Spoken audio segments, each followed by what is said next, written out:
What's going on, guys? It's your boy Ricky back with another video. Today I will be talking about the Defense Information School's 25 Victor course. Now, there's going to be a two-part series to this. Tonight, I'm going to talk about the video production and documentation portion of the 25 Victor course. I had somebody down in my comments of my last video. They asked me to do a video on this because they wanted to know more about the course there at DINFOS.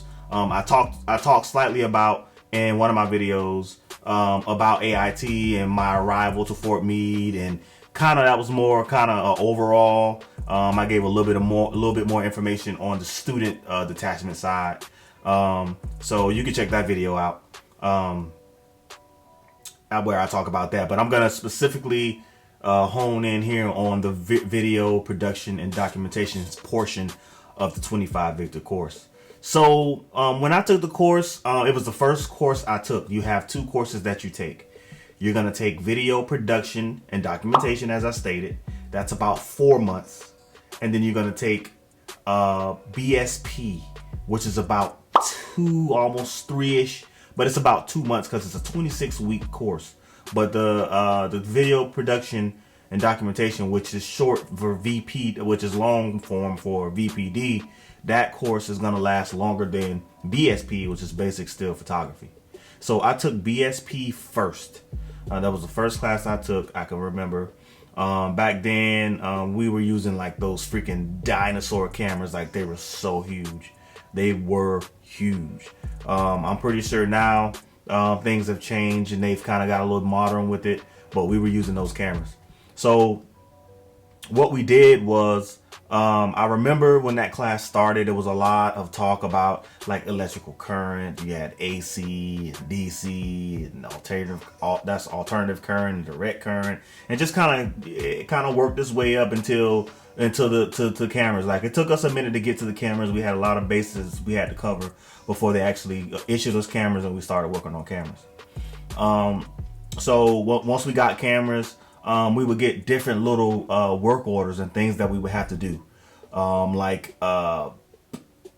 What's the one in particular was something in my boot, and basically it was a play on like perspectives. So you had to make this video about something being in your boot, and you do all types of different things to make it look like something coming out of your boot. So it's just basically a lot of practical things that they give you in the beginning, just to learn about framing, rule of thirds, and all that kind of stuff.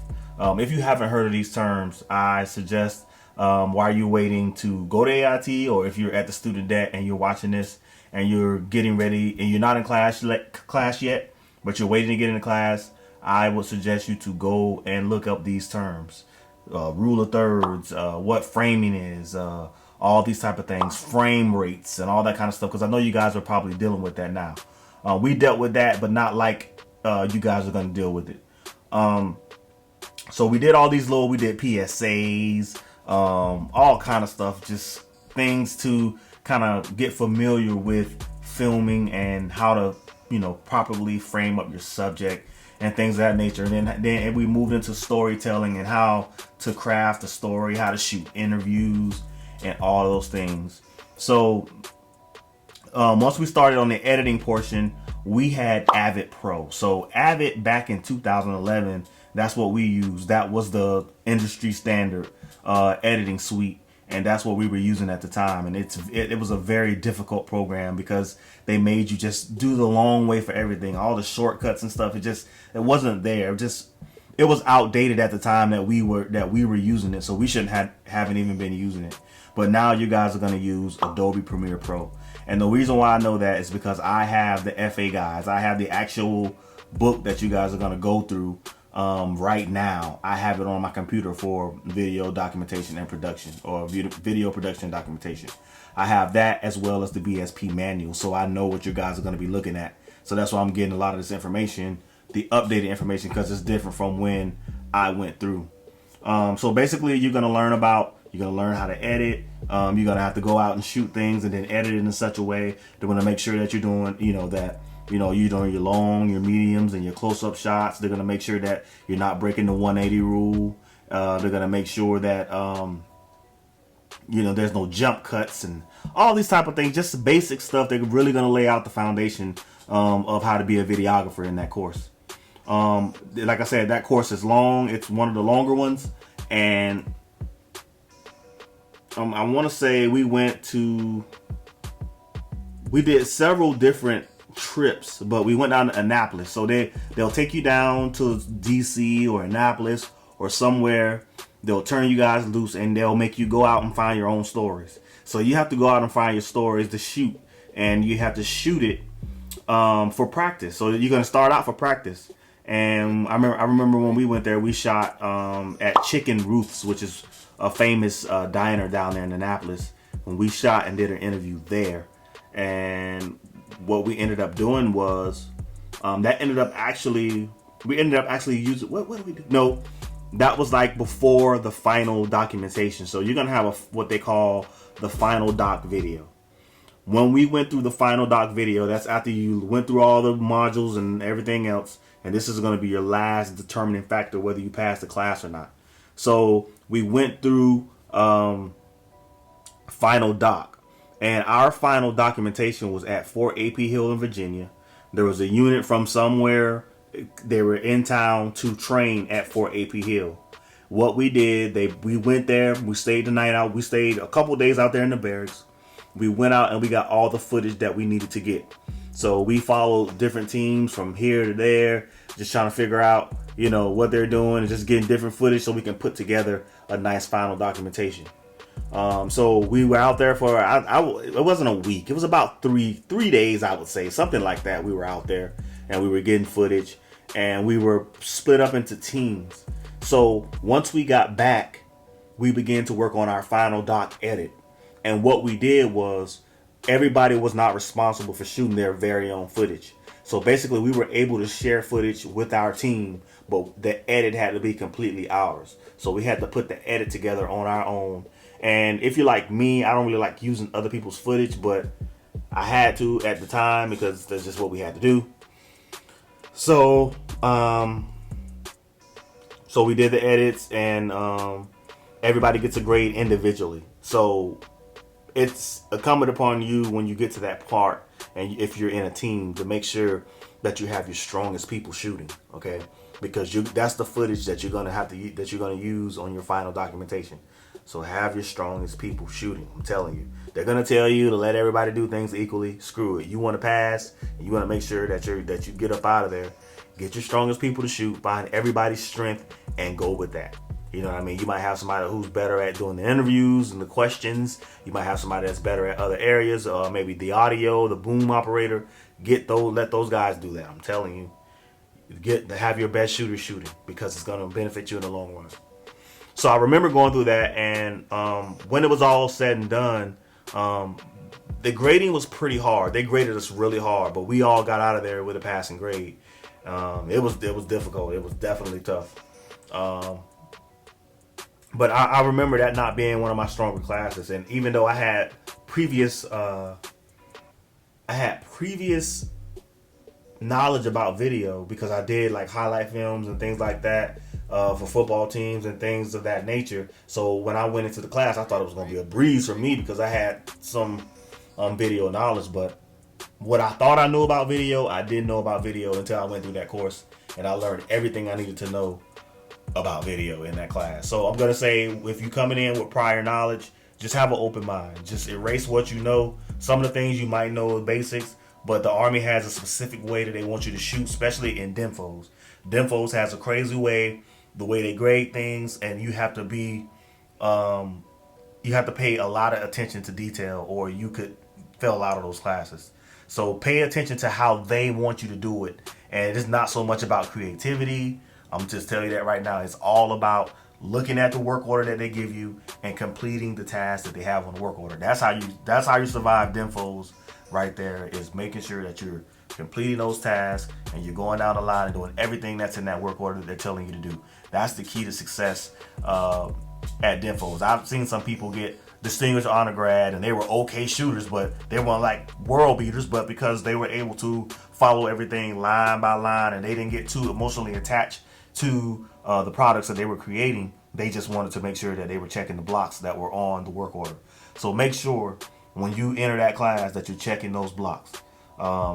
The instructors are going to be great. They're going to be knowledgeable for the most part. They're going to be the people that have been around. They've done the job in our career field. So definitely trust them. Definitely lean on them for anything. And don't be afraid to ask questions.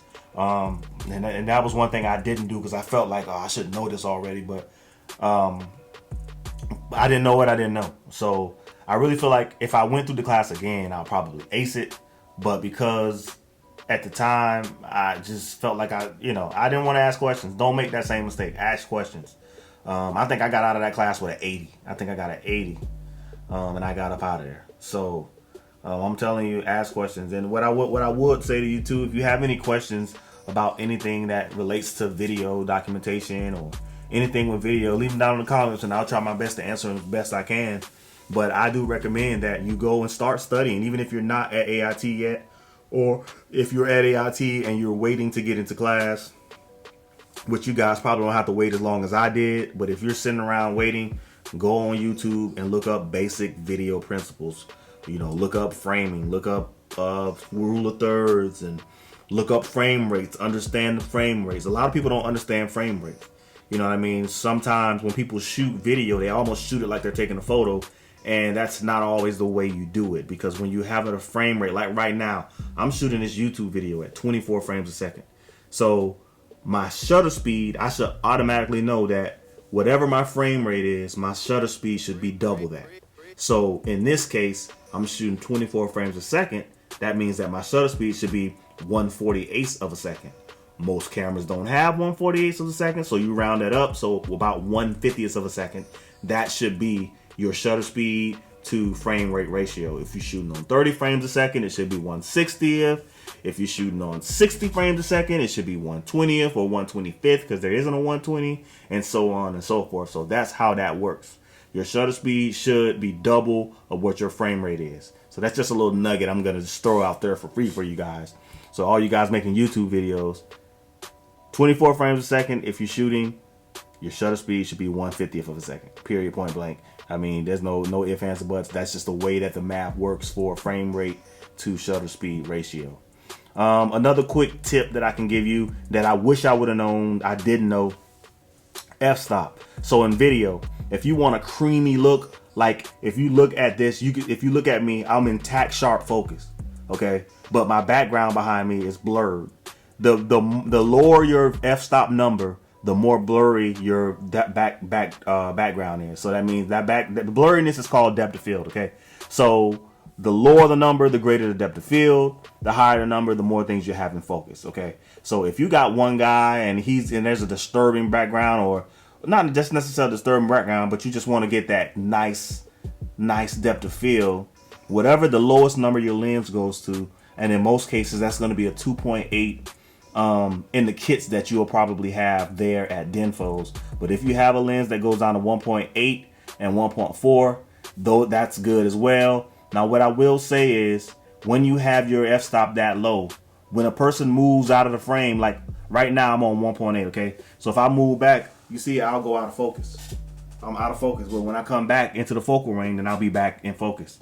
So this is just a little quick tidbit that I'm giving to you guys. 1.8 is nice and it looks very nice, but you have to have the cameras that allow you to be successful at those low f-stops. Like right now, I'm shooting this on a Sony a7R III.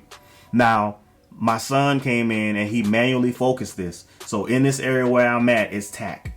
You know what I mean? In most cases, you can get the box to go on your face and it'll follow you around wherever you go.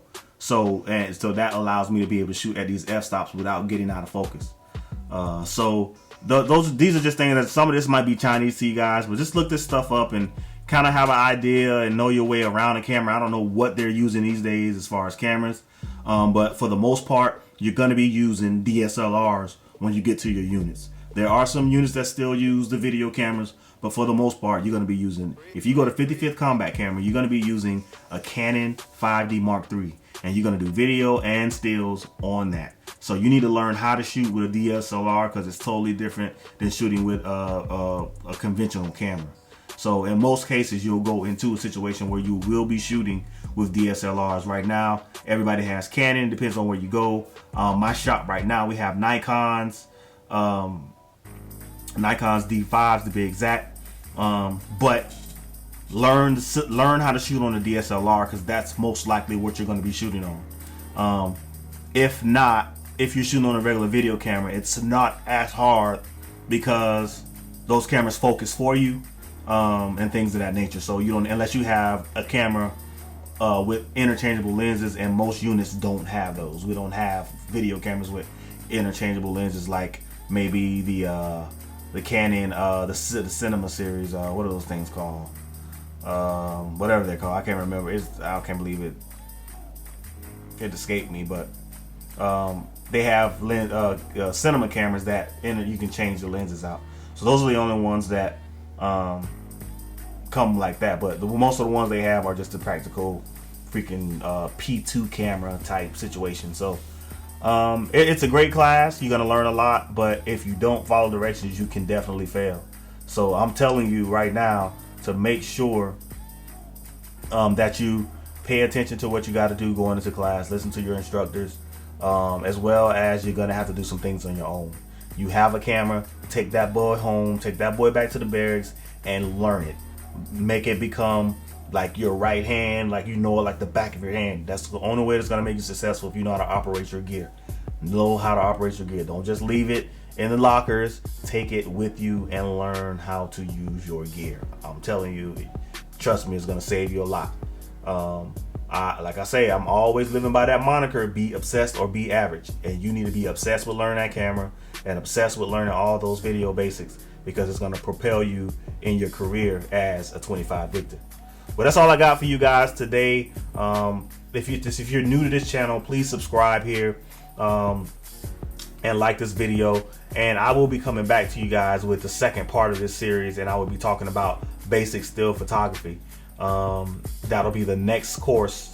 It could be your first or your second course, depending on how they schedule you in ATAR. So I'll see you guys in the next video.